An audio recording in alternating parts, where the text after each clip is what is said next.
그럼 지금부터 본격적인 토론을 펼쳐보도록 하겠습니다. 발제자와 토론자 선생님께서는 단상으로 나와주시기 바랍니다. 안녕하세요. 서울시립대 백명우 교수입니다. 이제 축사할 분들 안 계시죠? 시작을 하겠습니다. 제가 개인적으로는 긴급자동차, 소방자동차의 통행을 원활하게 하기 위해서 같이 모여서 캠페인을 하자 했으면 제가 그런 걸 굉장히 싫어합니다. 왜냐하면 저도 이 분야를 오래 해보면서 사람이 어떻게 죽어가는지, 어떻게 또 그 재산을 잃어가는지 많이 봐왔기 때문에 그럴 때 개입하는 문제들이 캠페인을 하면 더 나아지긴 하겠지만 바로 캠페인을 하면 끝난다는 그 생각 자체가 우리에게 너무 큰 슬픔을 계속 일으켜주는 안이한 행정으로 바뀌어가기 때문에 싫어하는데, 오늘은 그러한 캠페인이라기보다는 캠페인도 하면서 기본적으로 법 구조를 뜯어 고쳐서라도 누가 보면 그래서 얼마나 효력이 있겠나 싶겠지만 제도적인 노력을 한다는 부분, 그런 부분들이 저에게는 참 크다고 봤습니다. 그래서 앞서 많은 분들께서 골자를 다 말씀해 주셨기 때문에 저는 거기에 발제가 아니라 부연하는 식으로 몇 가지만 말씀을 드리고 이어서 토론자분들의 말씀을 듣는 것으로 그렇게 하려고 생각합니다.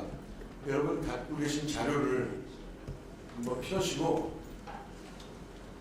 그렇게 하고 자료를 넘겨가면서 보시거나 드리는 말씀을 들으시면 되겠습니다. 페이지를 따져서 13페이지 골든타임이라는 개념이 있습니다.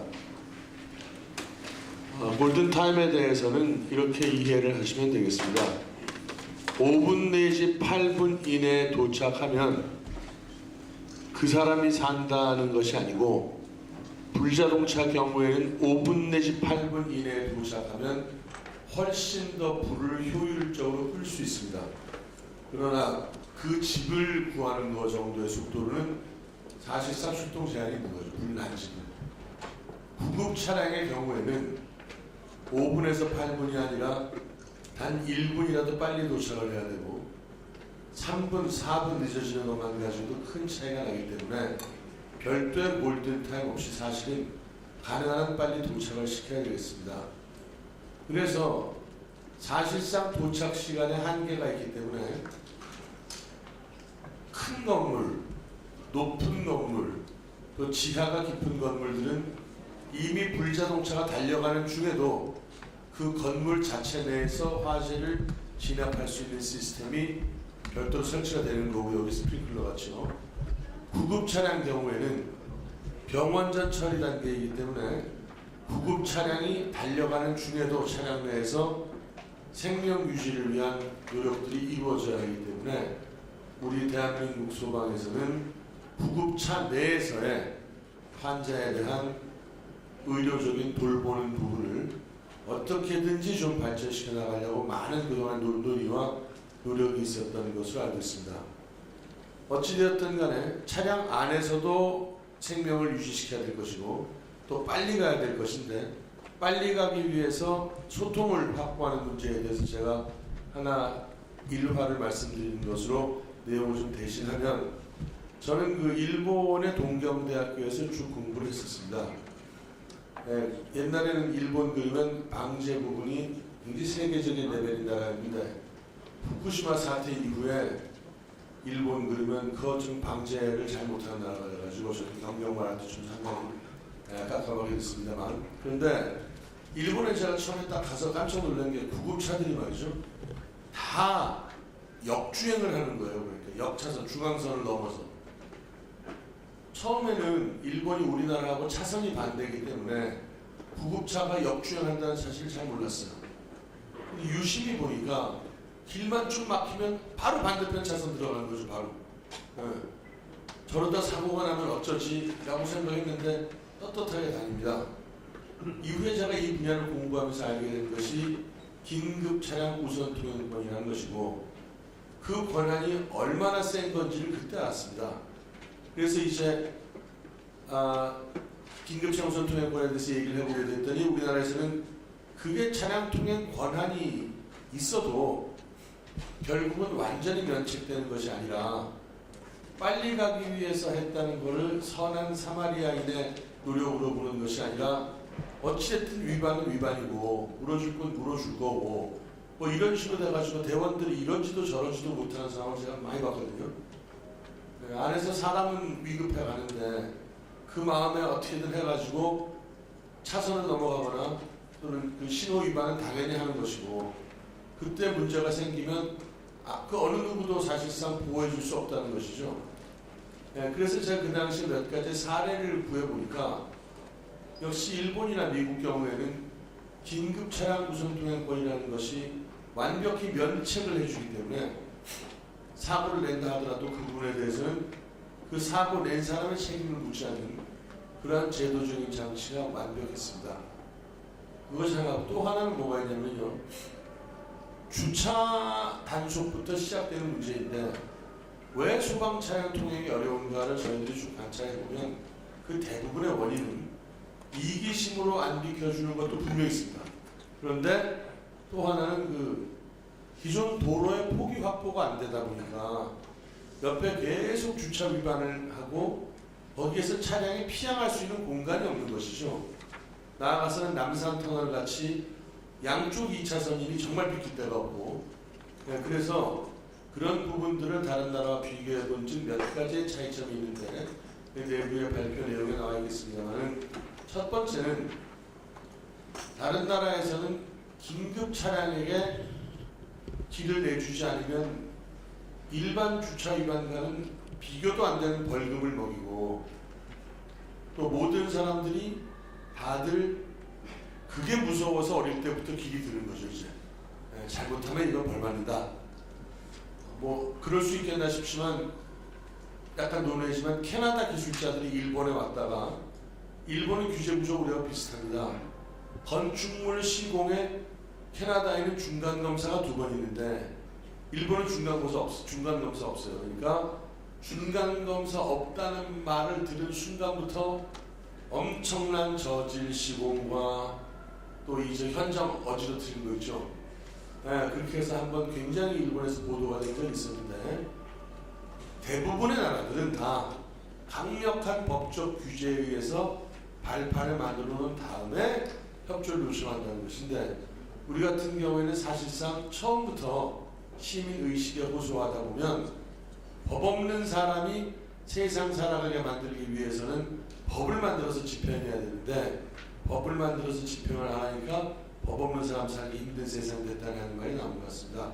요약해서 말씀드리면 긴급 차량 통행 우선권에 대한 부분이라든가 또는 긴급 차량에게 길을 내줘야 되는 의무라든가 관련된 부분에 있어서의 주차 단속의 문제는 첫 번째는 법을 만들어야 하고 두 번째는 그 법이 반드시 시행되도록 하고 그리고 미국에서는 긴급 차량 뒤에 꽁무니 따라 붙기도 기존 벌금의 절반 정도 벌금을 매겨서 절대 못 따라오게 하는데 그 못 따라오게 하는 이유가 하는 그 방법이 눈에 띄게 소방관들이 카메라 들이대고 사진 찍는단 말이죠. 출동하는 동안에.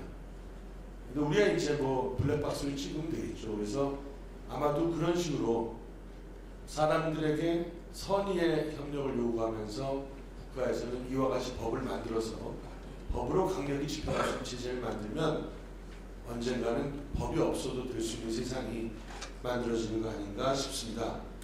마지막으로 또 한 가지의 솔루션이 거기 나오는데요. 이쪽 넘기시다 보면 가서 꼭 읽어보시고 마지막에 신호체계 연동 시스템이라는 게 나옵니다. 이게 저희들이 추진하다 결국은 못했는데 서울 같은 경우에 치명적인 버틀넥은 다른 도시도 우리나라 산이 많으니까 그 도시에 있는 터널 또는 교량 뭐 이런 데가 있습니다. 거기에는 잘못해서 터널에 들어가면 빠져나오지도 못하고 그 안에서 계속 시간 보내는 거죠. 이제 지나가지 않을 수도 없고 그런 경우에는 터널 입구 진입로에 가변 차선 신호등을 설치하고 차량을 들어오지 못하게 막은 상태에서 긴급 차량이 터널을 빠져나가는 10초에서 20초만 길을 내줘도 버틀렉을 벗어납니다.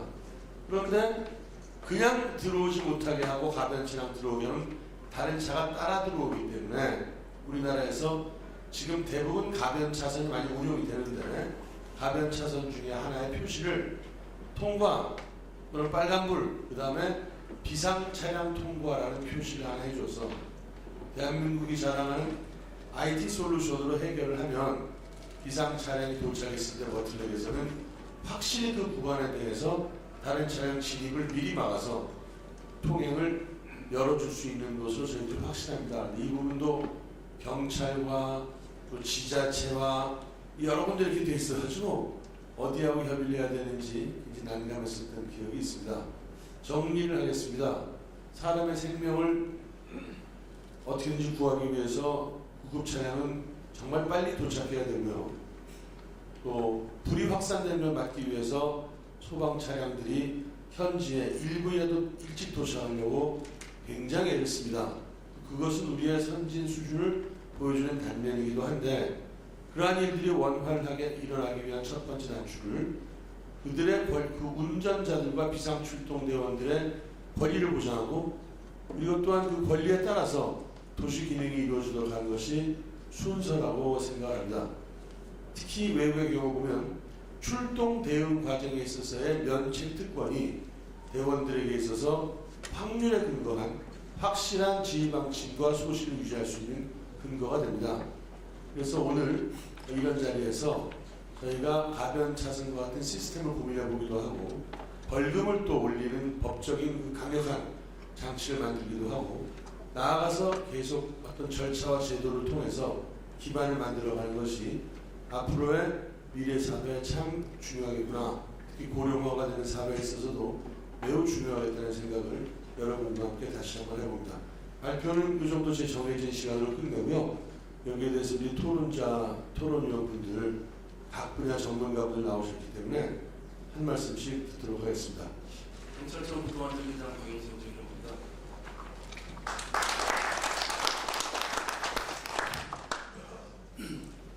저부터 말씀드리겠습니다. 소방에 국한되지 않고 긴급자동차 전반에 대해서 말씀드리겠습니다. 우선 지금 우리 TV 프로그램에서 얘기하듯이 모세의 기적이라고 하는 양보 의무, 피함 의무, 긴급자동차 얘기하면 피함 의무가 첫 번째 될 수밖에 없습니다. 두 번째는 위반했을 때의 어떤 처벌 면제, 사고 났을 때의 어떤 면제 문제, 그런 문제. 세 번째는 부정내, 그것들이 좀 얘기 나눌 수 있을 것 같은데요. 임내현 의원님께서 발의도 해주셔가지고 저희가 지금 검토하고 있고 고민도 많이 하고 있는데 조금 이제 같이 고민해야 될 부분들이 있습니다. 그래서 세 가지에서 그런 부분만 간단히 말씀드리고 저는 피함 의무 말씀드릴 텐데 우리가 법적으로는 피함 의무라고 해가지고 의무화 시켜놨지만은 아까 방송에도 많이 나왔지 않습니까? 양보라는 말을 말씀드립니다. 양보라는 말의 어떤 사전적 의미는 자기의 이익을 희생하는 겁니다. 내 이익이 이를테면 버스에서 지하철에서 내가 앉아갈 권리가 있는데 어느 정도는 내가 양보하는 거죠. 나의 이익을 희생하는 겁니다. 희생하는 거에 대해서 처벌을 어디까지 하는 게 사회적으로 동의할 수 있고 합의할 수 있는 그런 부분인가 이 사건이 문제될 수 있습니다. 지금 피하고 양보를 많이 안 하니까는 벌금을 많이 올려가지고 벌금이 무서워가지고 피하게끔 비켜주게끔 하자라는 의견도 많이 있습니다. 하지만 그거 전체적으로 어떤 사회 전체적으로 볼 때는 분명히 거기에 대해서 반대하는 의견도 많이 있습니다. 내가 권리를 양보해주는 건데 그게 왜 처벌받아야 할 문제냐? 이게 국가에서 형사적으로 당연한 문제인가? 그런 문제들이 저희를 고민하게 하고 있습니다. 그래서 그런 문제가 아니다는 거거든요. 두 번째는 이제 처벌 면제하는 문제들. 위반했을 때 단속을 과태료나 범칙을 면제하는 문제. 교통사고가 발생했을 때 연소하는 이런 작은 문제들이 있습니다. 지금 소방차가 아니면 뭐 구급차가 이런 긴급 자동차들이 그 목적대로 운행됐던 사실이 확인되면 면제해주고 있습니다. 면제해주고 있습니다. 다만 위반인 경우에 한해서죠. 길거리 현장에서 아마 교통경찰관들이 소방차가 가는데 중앙선 신고했다고 과속했다고 신고 위반했다고 보고하지 않습니다. 위급한 상황, 긴급한 상황을 알 수 있기 때문이죠. 근데 요즘에는 단속이 기계적으로 단속하는 경우가 많습니다. 카메라 단속을 하죠. 카메라는 그런 걸 확인할 수 없기 때문에 단속돼서 무조건 카트로 통해서 날아갑니다. 기계적으로 사람이 이렇게 기계가 보이고 있어요. 그러다 보니까 소방서로 날아가는 거죠. 병원으로 날아갑니다. 그러면 그 병원에서 소방서에서 이런 목적으로 사용했다라고 홍보를 하나 보내주거나 아니면 사실 확인할 수 있는 내용을 보내주면 면제를 드립니다. 다만 지금 우리 법체계의 문제는 사고가 났을 때 의치기로 쳐야 합니다. 신호 위반을 했다면은 신호 위반의 어떤 처벌을 받아야 됩니다. 이런 것들에 대한 어떤 법의 차원에서 어떤 문제가 있지 않습니까? 이런 문제를 말씀드리고 있습니다. 왜냐하면 저희도 마찬가지이기 때문에요. 우리가 그런 돈을 가지고 있듯이 우리 교통경찰 차량들도 똑같이 소방차가 됐건 아니면 도로공사용차가 됐건 똑같이 우리를 갈 수 있기 때문에 저희도 고민을 합니다만 저희가 먼저 경찰 차량 먼저 면제시키고 면책시키고 소방 차량 먼저 면제시키고 면책시키면 다른 데서 또 반발이 있을 수 있고 또 부정적인 의견을 가진 분들이 나올 수 있기 때문에 그런 데에 대한 어떤 사회적 합의가 생긴다 말씀드립니다. 그리고 부정 사용의 문제가 발생될 수 있습니다. 이럴 때는 소방차가 말씀드리기 전에 여기 와 계신 분 중에 제가 한번 질문 한번 드려볼게요. 긴급 자동차가 먼저 왔어요. 긴급 자동차. 우리 어떻게 소방에서 많이 보셨는데 긴급 자동차가 먼저 왔습니다. 소방차가 긴급차가 아닙니다. 구급차가 긴급차가 아니에요.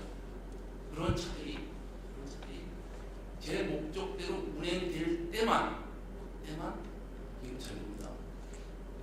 소방차가 불 화재를 진압하러 출동하는 곳이다. 그 운행만 긴급차인 거죠. 평상시에 소방차가 가는 거는 긴급차가 아니에요. 경찰용 차량이 수사용 차량이 수사를 하려고 범인을 쫓을 때 이럴 때만 긴급차입니다. 평상시에 우리 지구대파수도 차량이 사이렌을 울리고 경광등을 켜고 이렇게 운행하는 게 긴급차량 아닙니다. 근데 지금 그 의원님들 발의안 중에서 긴급 자동차가 부정하게 운행됐을 때 처벌하자 라는 내용이 있습니다. 이게 상당히 저희가 지금 고민을 많이 하고 있는데 저희 의견을 지금 못 내고 있어요. 왜냐하면 소방차가 됐건 경찰차가 됐건 훈련을 합니다. 훈련을. 화재가 발생하지 않았지만 화재가 발생한 걸 가정하고 훈련을 하죠. 그럼 이 훈련할 때는 부정사용이냐? 또 경찰 차량이라고 하는 거, 순찰 차량이라고 하는 거는 야간에 경광등을 켜고 운행하는 것 자체만으로 범죄 방법가 있습니다. 그럼 이 차를 처벌해야겠냐? 이런 문제가 발생합니다. 목적으로. 그래서 그거를 어떤 식으로 우리가 어떤 법 기술적으로 문제 해결할 수 있을까 지금 고민을 많이 하고 있어요. 그래서 의원님이 한번 제가 찾아와가지고 한번 고민도 하려고 근데 오늘 이런 자리가 마련돼가지고 다른 시간 다 쓰셨는데 정리를 이 정도 마치겠습니다. 다만 이런 어떤 처벌의 면제가 됐건 부정 운행을 우리가 완화해주건 하건 남발이나 남용이 좀 없어야 되겠다 그런 말씀드리고 하겠습니다. 우선 거에 대해서 고민을 뭐가 고민거리인가 고민거리를 물어보겠습니다. 아까 그 피양행루라는 말이 사실 양보라는 말을 좀 예를 들어서 출동 진로 방해 금지에 관한 부분을 보여주죠. 예를 들어서 그런 식으로 해서 진로 방해나 업무 방해 일환으로 해서 진로 방해 금지에 관한 법률을 식으로 만들면 양보라는 거하고 개념적으로 정리되는 거 아닙니까? 그 양보하고 방해하고 어떻습니까, 여러분들? 같은 의미 같습니까? 아닙니다. 아까 얘기했지만 양보라는 건 내 권리를 갖다가 죽여버리는 거고 방해라고 하는 거는 그 차가 거의 막는 거예요. 알겠습니다. 예. 그렇기 때문에 제가 그래서 방해라는 말을 쓴 건데 이 부분에 대해서 나중에 오늘이 아니라도 아마 좀 법률적인 토론이 필요할 것 같으네요. 말씀하신 거 보니까 다음에 또 소개를 해주시고 의견을 더 말씀해 주십시오. 네, 반갑습니다. 도로교통공단의 강수재라고 합니다.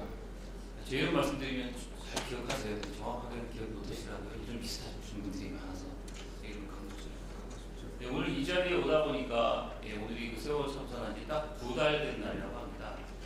저도 그렇게 많이 그런 날 지금 좀 잊고 살았다는 데 반성을 하고요. 그 골든타임이라는 게 사실 우리 일반 국민한테 와닿기 얼마 안 된 것 같아요. 작년인가 재작년인가 그 골든타임이라는 드라마가 있었고 최근에 SBS에서 하는 그 심장이 뛴다는 프로그램을 통해서 많이 알려지는 것에 대해서 되게 궁금하고 좋게 봤는데 폐지된다고 하는 게 맞는지 모르겠습니다. 한번 좀 고려 좀 해주셨으면 좋겠습니다. 오늘 발표하신 내용, 오늘 그 강연된 내용에 대해서 좀 말씀을 드리면 책 표지 보시면 그림이 하나 딱 나와 있습니다. 그림이 저는 일단 이 그림부터 조금 문제점이라고 지적을 하고 싶은데요. 도로교통법에 보면 그 피항 의무에서 모든 차는 우측 가장자리로 피하게 되어 있습니다. 예외는 일반 통행을 제외하고는. 이 차로 같은 경우에는 이 그림상에 문제가 없을 수도 있습니다. 그러면 3차로, 4차로, 5차로, 6차로 이런 대로에서도 법규상으로는 이렇게 오른쪽으로 피해야 되는 거죠. 오른쪽으로 피하려면 피하다 보면 사고 날 수도 있고 굉장히 문제점이 있기 때문에 피항 의무를 좀 명확하게 구분을 했으면 좋겠고 차로수에 따라서 좀 구분해서 명시하고 알려줘야 될 필요가 있을 것 같아요. 지금 제가 그 40페이지도 보시면 이게 독일의 그 사례에 나와 있는데 이게 무조건 오른쪽으로 피하지 않습니다. 2차로 같은 경우에는 양쪽 방향으로 벌어지면 그 한쪽으로 피하는 것에 비해서는 조금 흔히 좀 멀리 벌어질 수 있거든요. 아까도 말씀드린 차로수가 많아지면 이렇게 법에서 명시한 대로 피하다 보면 오히려 혼란이 있을 수 있기 때문에 물론 그 법규도 모르시는 분들이 많지만 법으로 규정을 하되 좀 정확하고 명확하게 구분할 필요가 있다는 말씀을 드리고요. 또 그 방법을 많은 분들한테 알려드릴 필요가 있을 것 같아요. 몰라서 못 피하는 경우 내가 어느 쪽으로 가야 되는지 몰라서 하는 것도 있거든요. 그러려면은 법에서 규정하고 법에서 규정한 것을 매뉴얼하고 그 매뉴얼한 것을 많이 알려야 되는데 그 많이 알리는 부분을 이제 언론이나 뭐 이런 데서 많이 해야 되겠지만 그래서 말씀드린 이런 프로그램들이 굉장히 중요했었는데 계속 유지되기 좀 바라겠습니다. 그리고 세 번째는 그 면허 시험 문제인데요. 지난번 정권에 의해서 그 운전면허 시험이 굉장히 간소화됐습니다. 그래서 지금 간단한 그 비디오 교육 받고 그다음에 신체 검사하고 그다음에 학과 시험 보고 기능 시험 보고 그다음에 도로 주행 시험을 보는데 이 과정 어느 과정에서도 이런 긴급 자동차에 관한 내용은 없습니다. 물론 학과 시험이 지금 현재 문제 은행식으로 돼 있어가지고 그 문제 은행 수도 굉장히 작아졌어요. 수도 줄어들었기 때문에 불합격하 신분이 좋은데 거기에도 긴급 자동차의 종류에 대해서만 나와 있지 내가 어떻게 행동해야 된다는 내용은 전혀 나와 있지 않거든요. 이런 운전면허 시험과의 연계 방안도 이제 고민을 해봐야 되는데 다행히 이번에 좀 발표된 데에 의하면 이제 운전면허 시험을 좀 강화하고 좀 지식 위주로 좀 가야 되겠다라는 얘기가 나와서 좀 다행이긴 한데 현재 운전면허 학과 시험은 운전자의 매너 위주입니다. 내가 그냥 매너나 어떤 예절 위주로 가기 때문에 이건 꼭 알아야 될 지식 같은 것들을 잘 모르시는 경향이 있어요. 그래서 물론 시험 한번 보고 끝날 수도 있겠지만 시험에서 한번 체크하고 또 계속해서 나와서 우리가 계속 홍보해 준다고 하면 또 우리 머릿속에 좀 남아있지 않을까 생각합니다. 네 번째는 단속 얘기는 뭐 앞서서 말씀드렸지만 교수님도 말씀하셨는데 선진국에서는 잘 지키더라는데 왜 우리는 왜 이렇게 안 지키냐라고 얘기하는데 말씀하신 대로 선진국에서는 그 한 번 위반했을 때 그 처벌 수준이 굉장히 크기 때문에 위반했을 때 자기한테 돌아오는 그 피해가 굉장히 크거든요. 그러니까 그 피해보다는 차라리 지키는 게 낫기 때문에 지키는 거니까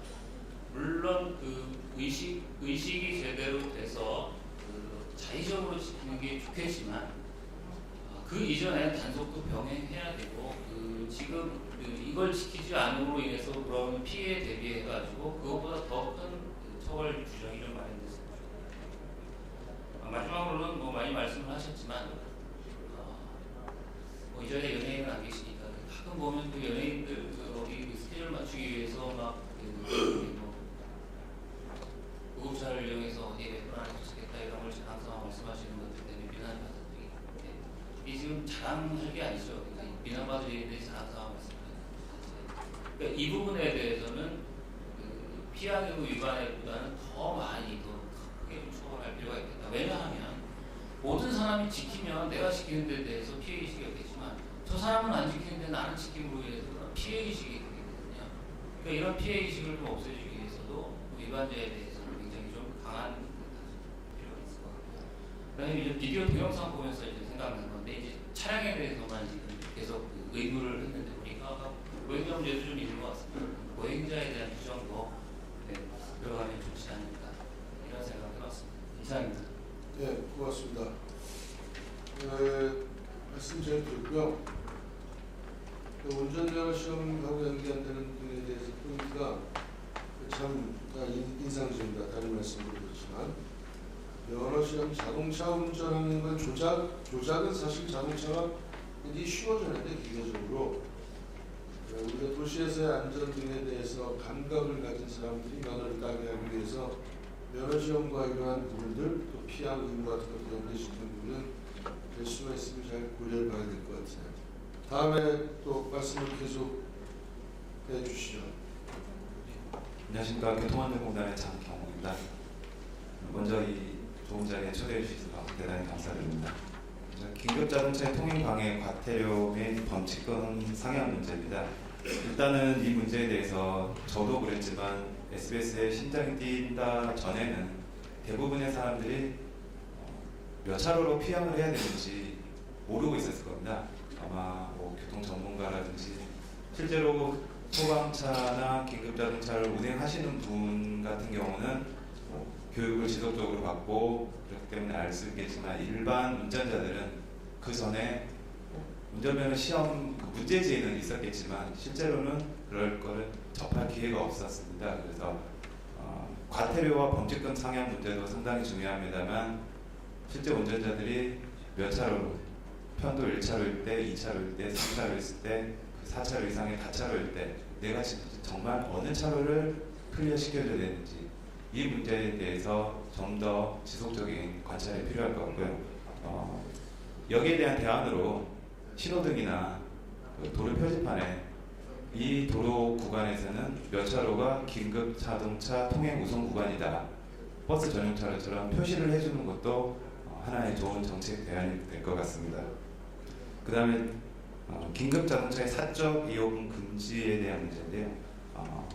아주 오래전에 좀 잘못된 관행에 의해서 일반 시민들이 아직까지도 긴급 자동차에 대해서 부정적인 시각을 갖고 있긴 하지만 지금은 긴급 자동차가 사적 이용을 하고 있지 않다고 저는 판단을 합니다. 그래서 이 부분에 대한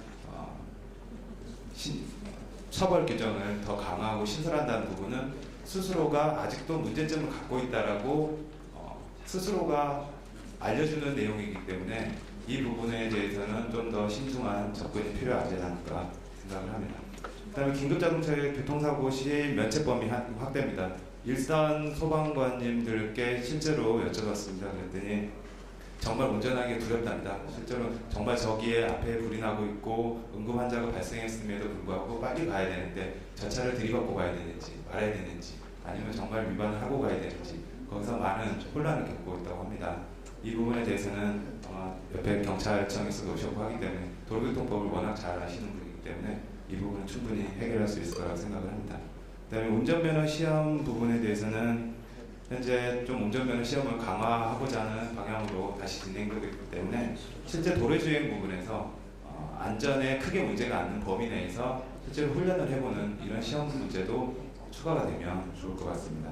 마지막으로 몇 가지 정책적 제안을 드리면 아까 말씀드렸듯이 도로 표지판이나 신호등에 긴급 자동차가 통행할 수 있는 통행 차로를 표시해 줌으로써 일반 승용차 운전자들이 내가 몇 차로로 피항을 해야 되는지를 명확히 알려주는 이 제도가 같이 법적인 제도와 같이 병행이 되어야 될 것 같고요.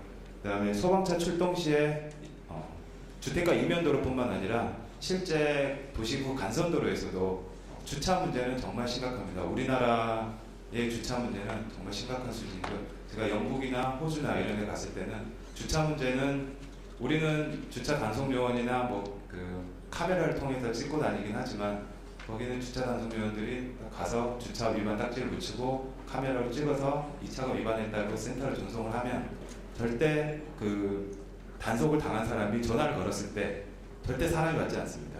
그리고 주차 위반 딱지를 붙일 때도 절대 그 운전자와 상충이 일어나지 않게 그 운전자가 떠났을 때 붙이고 갑니다. 그 다음에 범칙금을 내기 위해서는 무조건 ARS로 카드로 결제하게 무조건 시스템되어 있습니다. 이 문제에 대해서 사람과 충돌이 발생하게 되면 민원 문제가 발생하고 실제로 주차 단속하시는 분들이 정말 어려움을 겪게 됩니다. 이 부분에 대한 검토도 충분히 이루어져야 되는 거고요.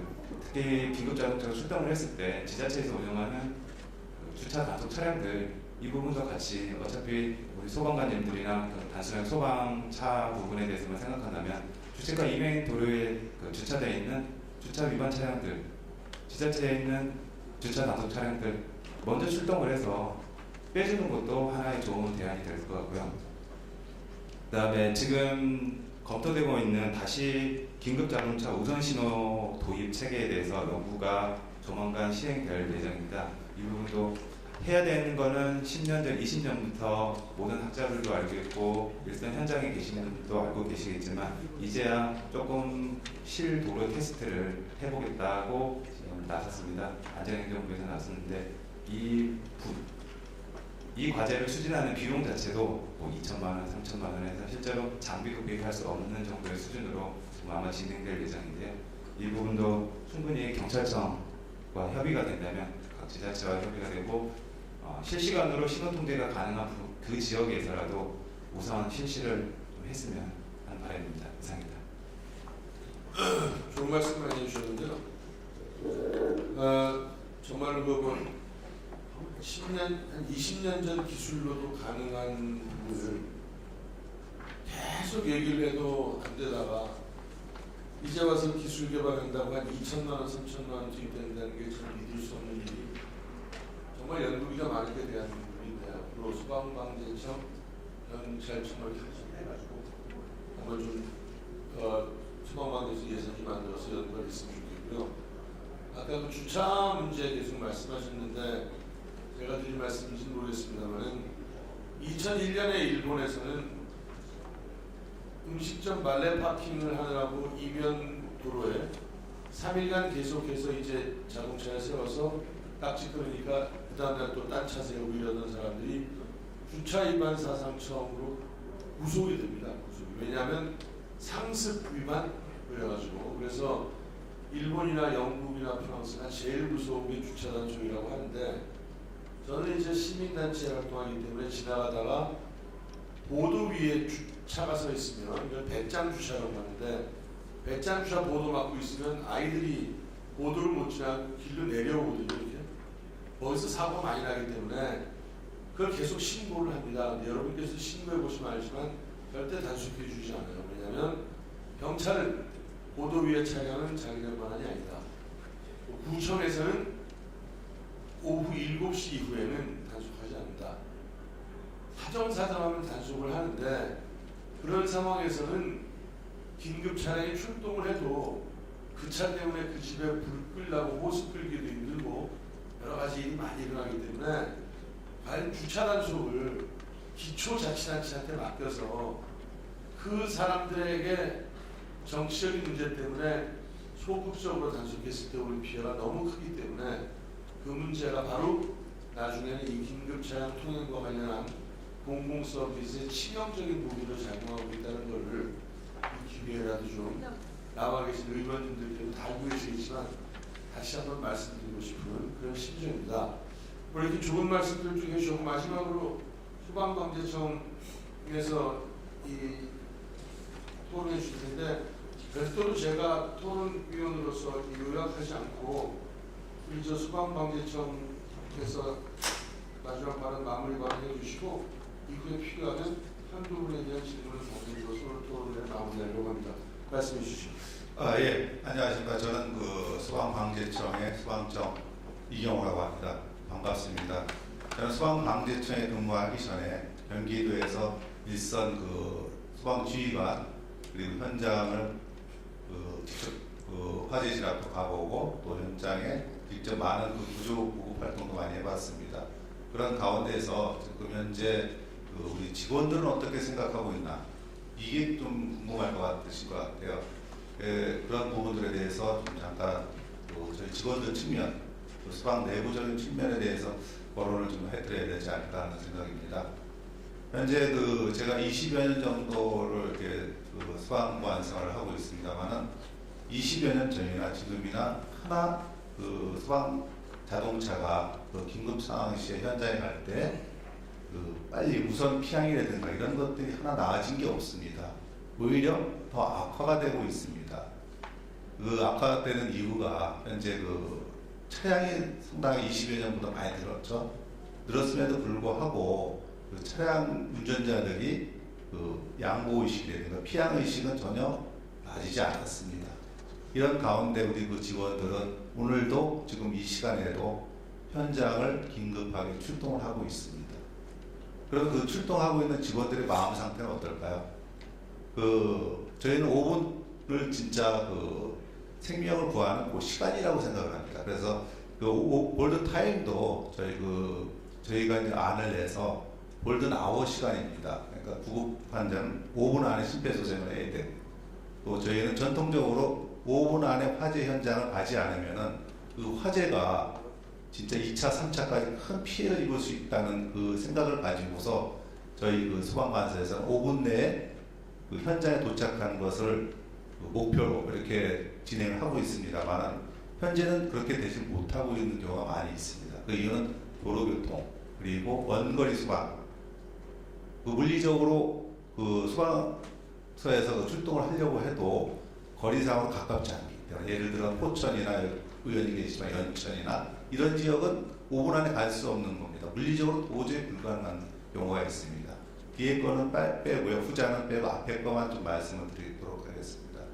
저희 직원들이 출동을 할 때 가장 부담스러운 게 화재 현장에 대한 생각을 하고 갑니다. 어떤 현장이고 또 구조 현장 어떻게 구조가 될 것인가에 대해서 생각을 하면서 출동을 하게 되는데요.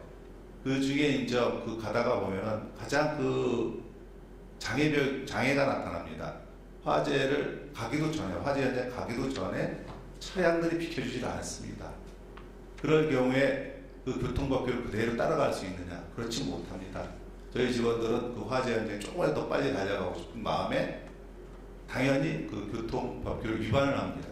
신호를 위반하고 또 중앙선을 침범해가지고 상대편 차선으로 가서 이렇게 가는데 상당한 부담감을 가지고 있습니다. 지난 6년간 저희들 이 화재 출동 중에 이렇게 긴급하게 출동하는 경우에 사고가 났던 게 공식적으로 1,370건 정도가 됩니다. 이거는 공식적인 거고요. 또 여기에 따라서 직원들이 일처리라든가 여러 가지 경미한 것들, 이런 것들은 공식 통계에 좀 빠져 있는 부분들이 많이 있습니다.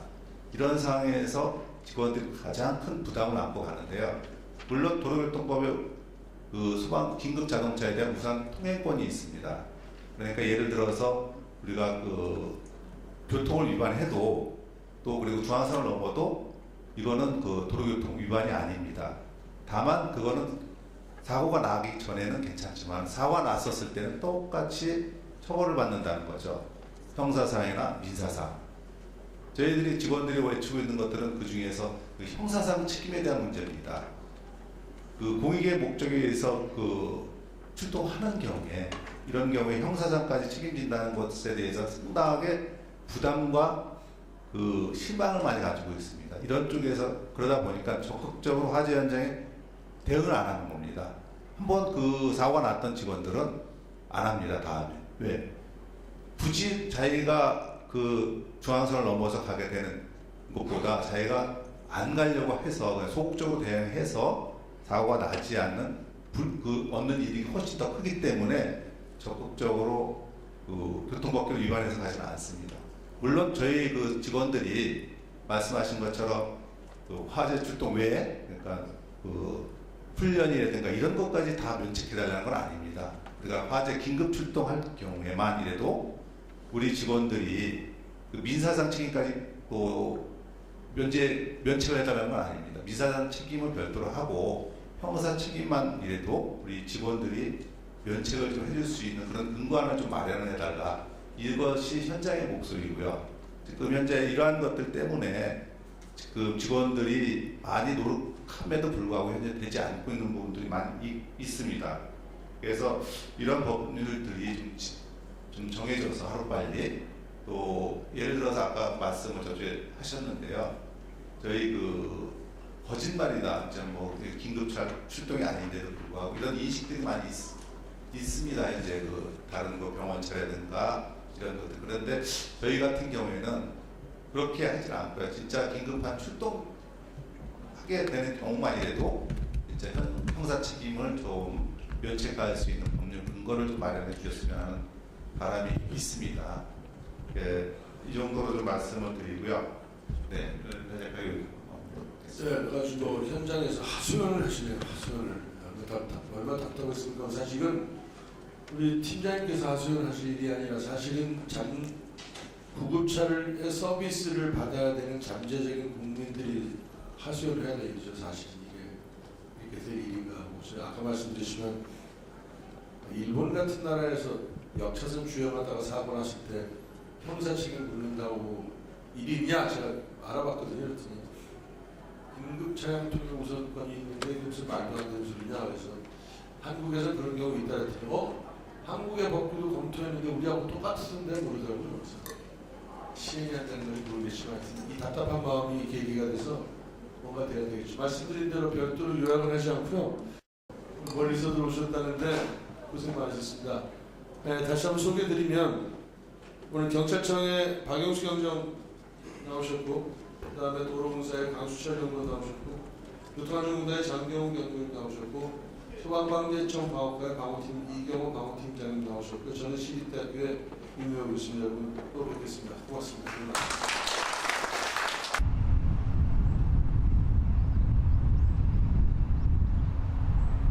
나도 우리 빨리들 따라오세요. 예, 급합니다.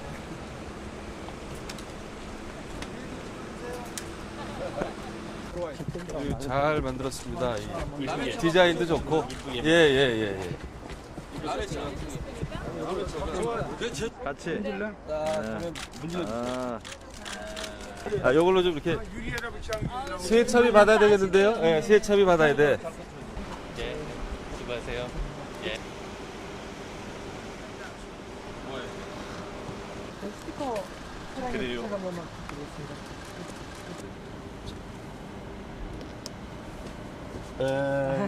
모세기적 화이팅! 스티커도 예쁘게 만드셨네. 정말 이거 지켜야 돼요. 진짜. 감사합니다. 소방차 먼저. 모세의 기적 화이팅! 모세의 기적 화이팅! 소방차에 모세의 기적! 화이팅!